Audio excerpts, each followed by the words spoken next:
Magazines, commercials, and television shows can sometimes have a powerful effect on how people see themselves.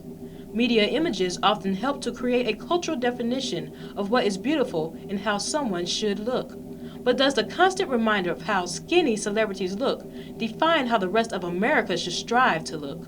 I do think that people often don't realize how much they're impacted by the media and advertising. Some local experts are surprised with a recent study conducted at the University of Haifa in Israel that concluded teenage girls that spend too much time on Facebook are more likely to develop an eating disorder.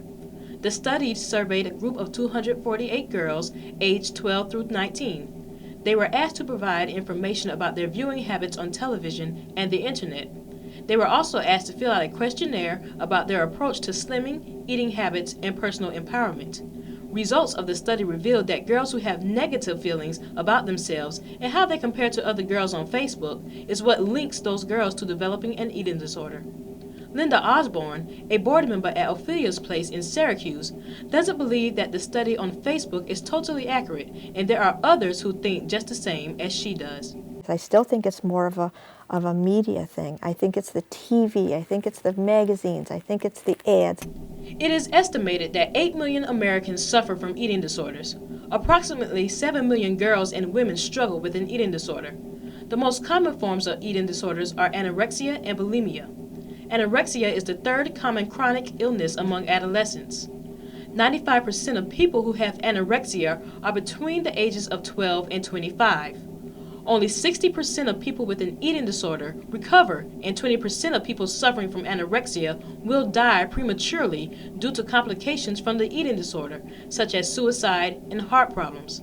Linda Osborne is also in charge of the Facebook page for Ophelia's Place, a nonprofit organization that helps to empower individuals, families, and communities about health and having a positive body image.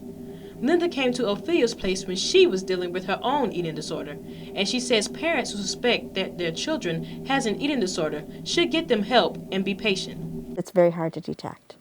I kept mine hidden for decades, only because I didn't want help. Social media is everywhere. What started as a website on the internet is now accessible on your phone. And with easy access to social media, it makes it much difficult for parents to control what their children are watching.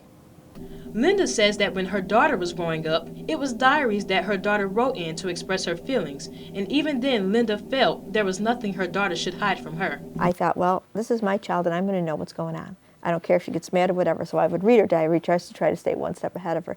Some parents believe that they shouldn't have their children's passwords to Facebook or read their diaries because they don't want to invade their children's privacy. But for Linda and her daughter, invading their children's privacy is a way of keeping up with what is going on in their children's lives. She has to know the passwords, and you have to go back and look in the history. For many parents, keeping up with the activities or websites that their children are using every day can be challenging.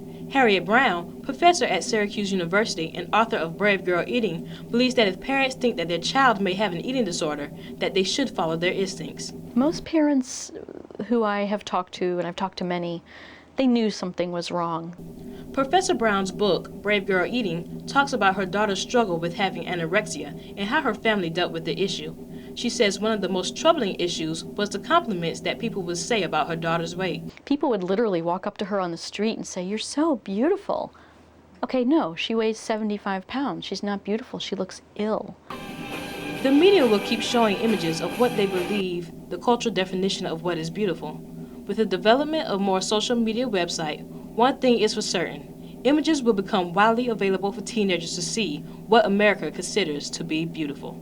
In Syracuse, Taylor Harrison, NCC News.